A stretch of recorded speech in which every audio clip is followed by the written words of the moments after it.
for being here today. Hi, Tricia. Thanks for having me. So I'm here with Tim Hamilton. Tim's a writer and a director. He creates documentaries. He creates feature and short films and commercials. A lot of things related to comedy, which we can touch on a little bit today. But most pertinent to our conversation today, he's the director of the original House Hippo PSA. Which obviously we're very fond of here at MediaSmarts. I guess I wanted to start just by giving you a little context around, where we come from at MediaSmarts around the House Hippo, and then we can Sure.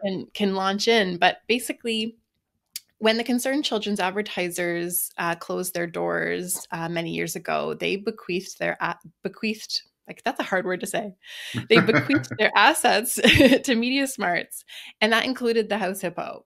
And so we were always waiting for an opportunity to do something with it. So you may have seen back in 2018, we got some funding to do a public service announcement campaign from Canadian Heritage to tackle misinformation. And obviously the information ecosphere has changed a lot since the original, but we thought it was a perfect time to bring it out. And we have lots of fans of the House Hippo at MediaSmarts, obviously. So we're really happy to talk to you today, just to pick your brain a little about how it all kind of came to be. I guess maybe we can start here. And even though it's kind of the scariest question that we have for you, what are your thoughts on the new House Hippo compared to the original? And what were your thoughts when you saw that it had come back? Well, I've actually just been really gratified with how it's stuck around. The original one aired for much longer than I ever thought it would. It was one of those things, too, where I was always very happy with it. And then some of my executive producers in different places, like in Los Angeles, my company there at the time, he would use that like 10 years after the fact. And I'd say, it's getting old. But he loved it so much. And so I've been gratified, and particularly in recent years, to hear from young people, I guess more millennial types, who were just like, oh my God, you did the House Hippo. No, that's very gratifying. And when I saw the new one, I was like, what's happening here? It's back. No, I was happy to see that it's still around and that it's taken on this kind of life of its own. The cameraman, Doug Coe, bought me a House Hippo sweatshirt he got online. Someone else got me a T-shirt that someone had made. It's kind of wild. So anyway, so no, I was gratified. I sort of wished I had done it, the second one. I will say that. But well, it's funny that you say that, because I was brand new to MediaSmarts. It was my first year working for the organization when this came about.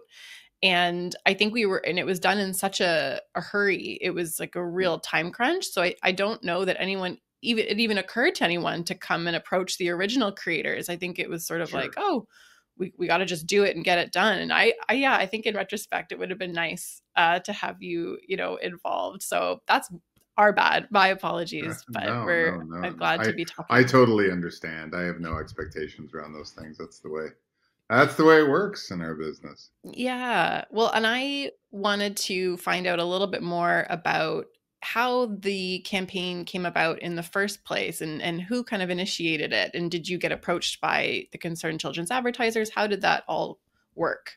Yeah, so that I wasn't approached directly by Concerned Children's Advertisers. We were approached by publicists. They were the agency who conceived and wrote the initial spot. So at that point in my career, I was getting known as a director. I was getting pretty well known, but not totally broken through.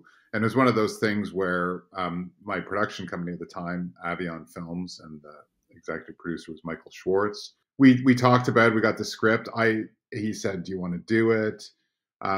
It was very, very little money. And it was one of those things where, I wouldn't get paid, or I don't know, maybe I got paid a tiny bit or something. But as soon as I saw the script, I was like, absolutely, I want to do this. And how the script changed after I got involved, I really can't remember that well.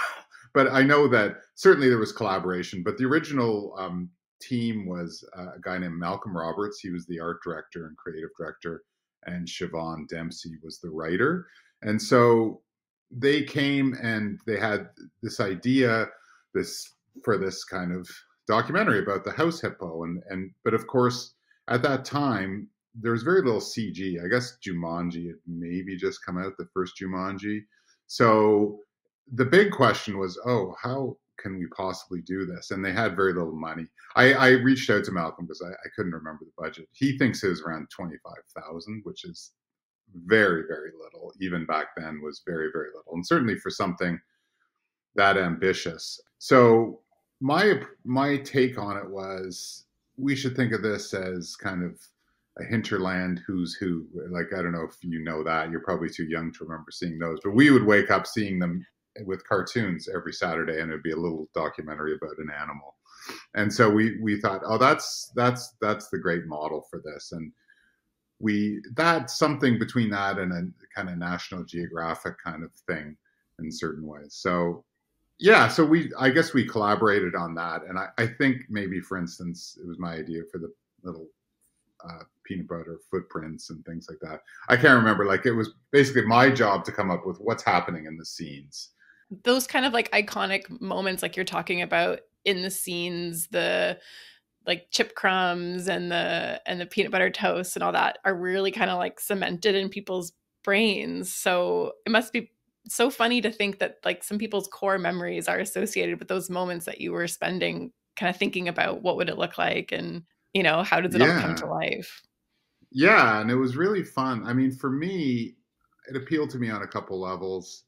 I liked the fact that it was obviously about media literacy very much, and that people should be careful about what they believe in. I've always had, mixed feelings about advertising. The career that's made my my livelihood. It's been very good to me.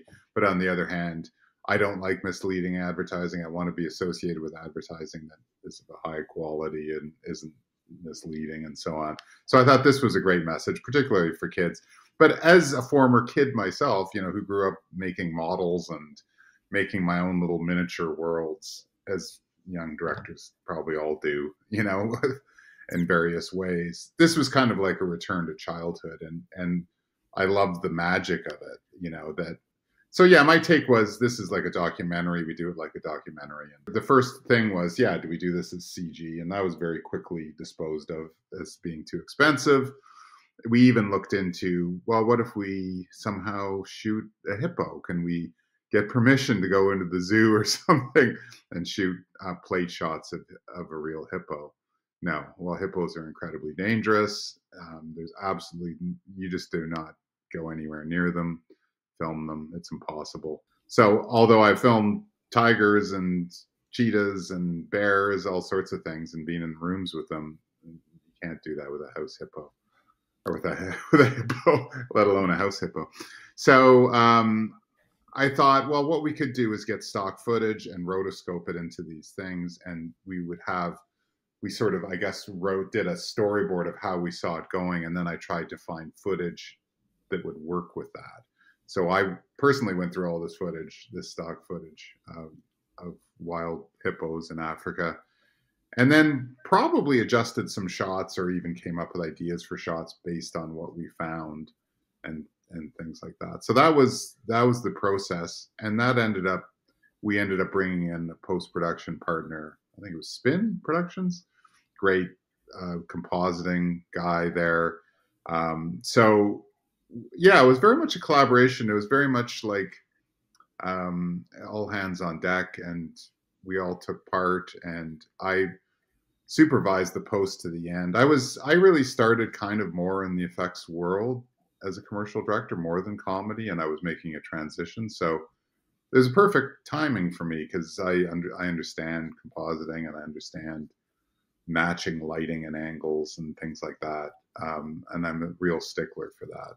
So I think Well, that I think served it well. that's the beauty of it. That's what I was going to say. The beauty of it is that people, I mean, it looked so real that it did serve the purpose of, like, it was so believable. And so that really hammered that message home.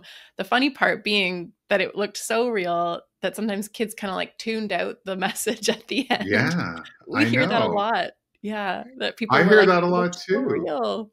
Recently, I was asked by a university film group to come and talk to them, and it turned out the House Hippo was one of the things that really drew them to ask me to come and speak to them. And this young director, this young woman, I don't know, in her early 20s, said, "You know, you made me cry." I said, "What?"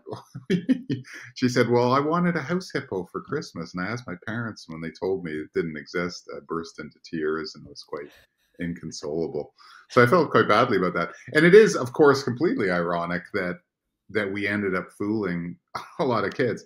I like to think, hopefully, that as when they realized the truth, that the message in some ways was more impactful, because it's like, yes, I can be fooled, and this is an instance of that. But yeah, we've been amused by it, Malcolm and I, and we've talked about it over the years occasionally. So, yeah. Yeah, and that was something we talked about quite a bit when we were conceiving of the new campaigns is, we wanted to acknowledge that and kind of wink at some of the, millennials like myself who grew up with the hippo and sort of say like, we know you wanted it to be real, right? We all wanted it, but we know that we can't believe these things. So we were trying to be a little more on the nose in terms of the messaging of being like, yeah, but now we really need to be even more conscious of the things that we're seeing. And like now with AI and deep fakes and things like that, that anyone can create, a fake image. Absolutely. It took your team, obviously so much effort, and things won't look as good even as that one that you did in the 90s is even hard to replicate now, and deepfakes aren't even going to do as good of a job yet, but eventually they will. And so that was sort of our thought process behind the new campaigns, was it's going to get there. It's not quite there yet. It doesn't look as Yeah. good as what the original, but Oh, well, we're thank you. getting there. Yeah, no, I mean it did take a long time, and I will say that the Post House, I'm sure they did it for almost nothing as well, and it really was kind of a labor of love in that we really took pains to make sure the physics of the shots seemed right, and adding and having things like focus pulls and stuff like that, shooting through the plastic of the bag helped. Any way to sort of add some realism, we tried to do it. Yeah. Yeah. Yeah. And what was the feedback like for the hippo at that time? Were you hearing, folks, because it ran as a PSA for quite some time. It was very good. I mean, and certainly for me, it was on my commercial reel for years because people did recognize it. So I entered it in a few award shows, and it did very well in those. And so for me, I mean, my personal perspective was, yeah, it was great. It helped me get to another level in my career, actually. So as these things do, where they're passion projects, you're not doing them for money necessarily. You're doing them because you love the idea.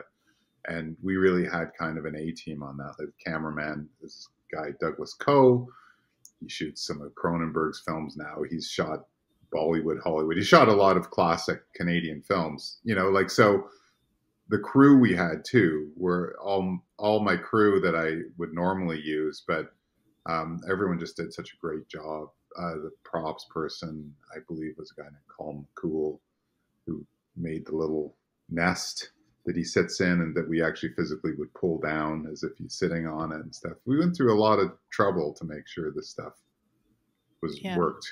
Yeah. So very good So crew. cool. That's really Yeah. neat.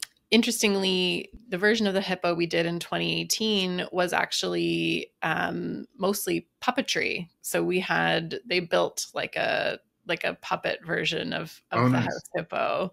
So they were shooting it, similarly, like it wasn't CGI. It was like they're doing it, in Nice. action. It was pretty cool to watch. I got to go to the set one day and watch the kind of Oh, fun. I magic didn't realize that. happen, Okay. which is Yeah. fun, to get kind of a peek behind the scenes. I was curious to go back to, your interest in media literacy, because I know you did direct some shorts around truth in advertising and things like that. So where did that interest come from? And are there topics now that you think would be, important to touch on when it comes to media literacy. It's funny. You had sent some preliminary questions, and that was sort of the connection between House Hippo and Truth in Advertising, some of the things I've done. And I hadn't really made that connection myself in many ways. But I will say that it is there. I agree. I just wasn't thinking about it in certain ways. But I think for me, it's always the difficulty of getting at the truth, I think, is sort of a fascination of mine. So truth in advertising is definitely the fact that we say one thing and another thing happens. But but House Hippo, I guess, yeah, that idea of manipulation and the difficulty again of seeing the reality of things sometimes amidst everything else. I guess that was a fascination for me.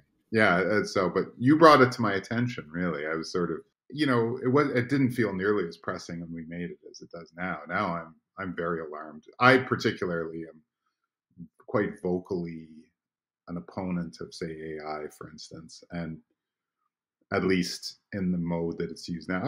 I'm all for new tools, and I'm all for, I've used AI and as a written thing. I've tried it out. I've tried it out visually and so on. I really dislike it on so many levels that don't have to do just with media literacy, but just to do with certainly compensation for artists, but also the fact that we're living in a world where the truth is just constantly being questioned, and it's become an existential problem. So kudos for you guys for bringing this out again, because I think it's so important.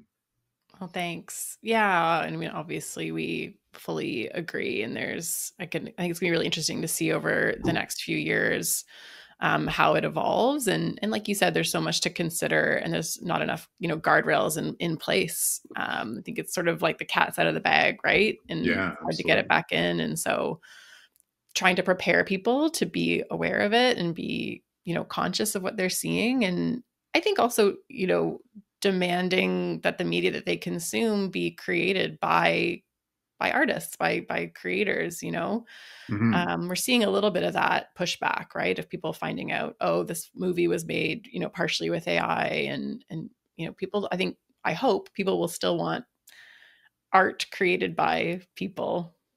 Yeah, I hope so too. I mean, again, as a tool, I get it. I've already sat in editing sessions where you have, a famous actor who's done the voiceover, and it's like, oh, well, we want to change the copy. Well, let's do a quick AI thing so that you can change that word or whatever. And part of me thinks, as they probably did in that film you mentioned, it was probably like, oh, we can't get so and so back in the studio. We're in a rush, you know. But it's, for me, I'm not also convinced it brings anything great, because it doesn't have that humanity. To me, I get an unsettled feeling watching AI images, not just from the extra fingers, but from the fact that there's no humanity in it at all. And it is this kind of retread of visual cliches, because that's what it sees the most of. So it's going to be so influenced by that unless you push it in another direction. So I don't, I'm not convinced, but that doesn't mean it won't get used, because of course that's what, corporations are looking at the bottom line. So of course it's going to get used. But is that what's going to be imposed on us, as opposed to as a society where I'm already concerned about the quality of advertising, which I think has dropped tremendously in recent years for all sorts of reasons. So, and it's gone a long way from kind of the idealism of when I entered the business. People really want to make great ads and really, want to win awards and be seen all over the world. And I wasn't really aware of that when I became a commercial director. I had no intention of being a commercial director. And then I started watching stuff from different places, some in Canada, but things that I wasn't aware of, but a lot of stuff from Europe and Asia, and thinking, oh my God, advertising can be so much better than so much of what we see. So that's what inspired me. Yeah. Anyway, we'll Yeah, see what it's happens. kind of its own art form in a way. Sure. And it's interesting because we're seeing less and less like traditional television advertising, because less and less people are subscribing to like cable. I mean, some of these streaming platforms are now including advertising. So Yes. you're, there, it looks like it's coming back, but it's interesting. I agree. Like sometimes when I'm watching, cable TV and I see commercials, I'm like, oh, not a lot of effort went into that, right? Yes, Like that. exactly. Yeah, But other countries, like you said, they really take pride in having, a lot of humor, a lot of like grabbing people's attention, and PSAs are at their best, I think, when they're funny and kind of lighthearted and get people's attention that way.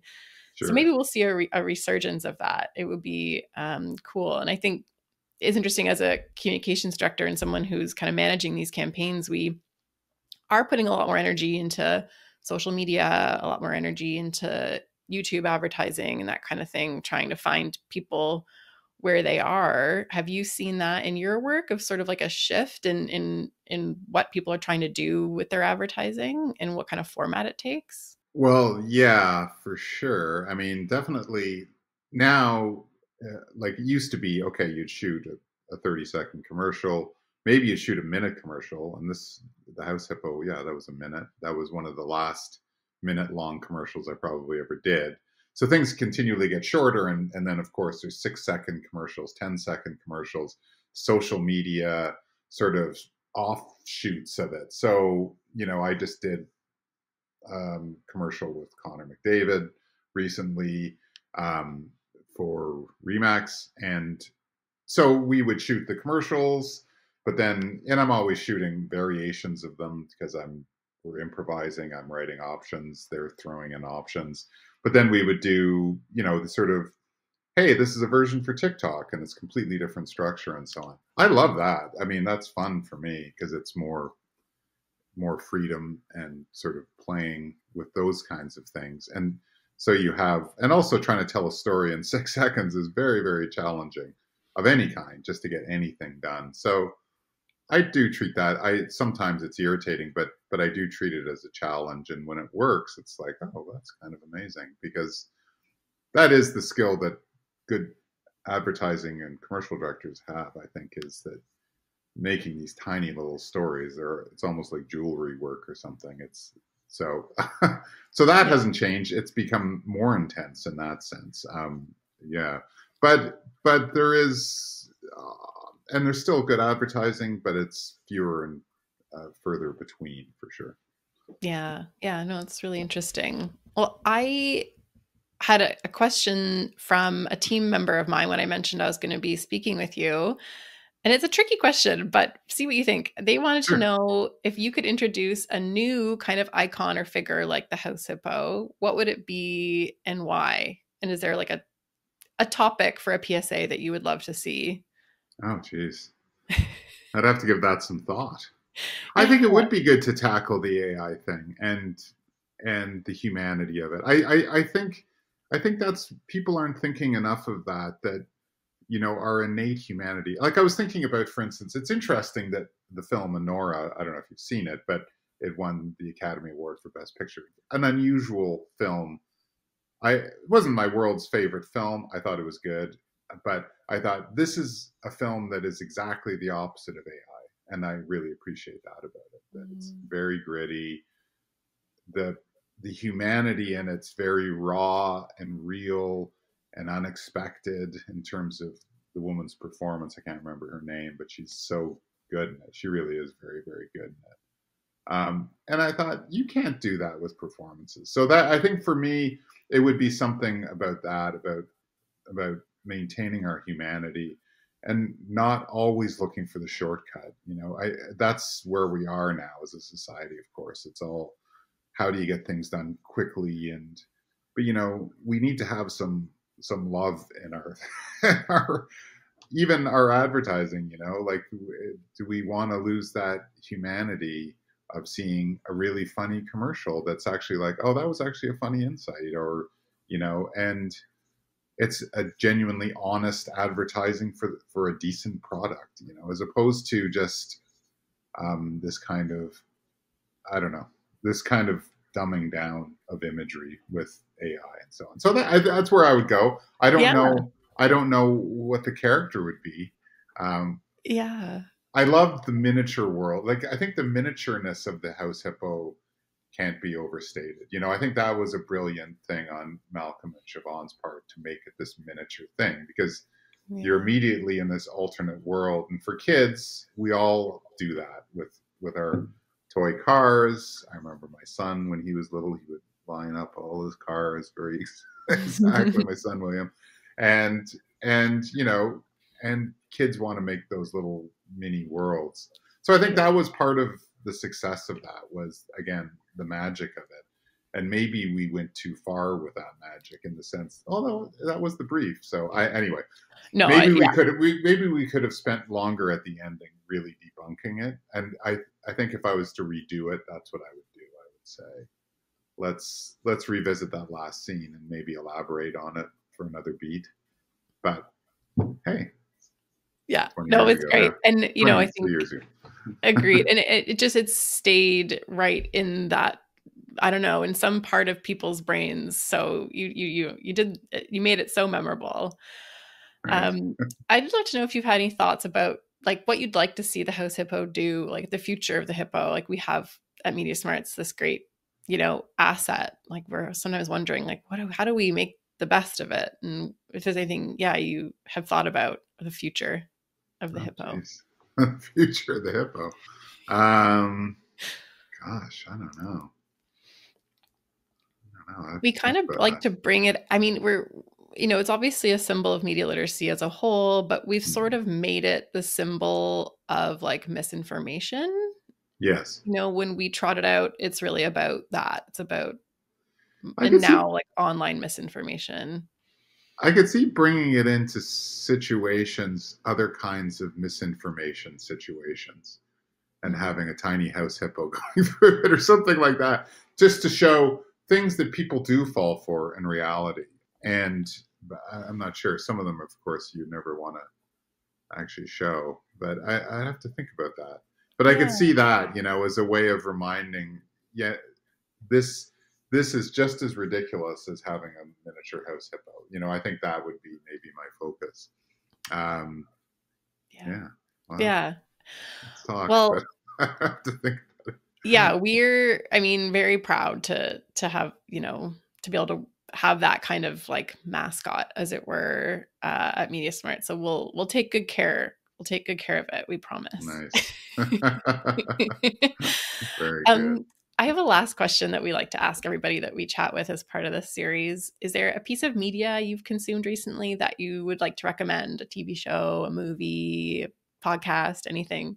Yeah. Well, I can think of a few things. I love Nosferatu, the film, the new version of Nosferatu that came out last year. That strangely, but I love vampire films, and that one in particular I thought was really, really great. One of the best ones ever made. And I like his filmmaking style, Robert Eggers. Other than that, I'm reading. I read a lot. I'm kind of obsessed with Carl Jung. That's what my documentary idea is about. So I'm reading and listening to a lot of Jungians of all stripes, and sort of that's kind of a fascination for me right now. Okay, very cool. I'll look out for that documentary eventually. It sounds very interesting.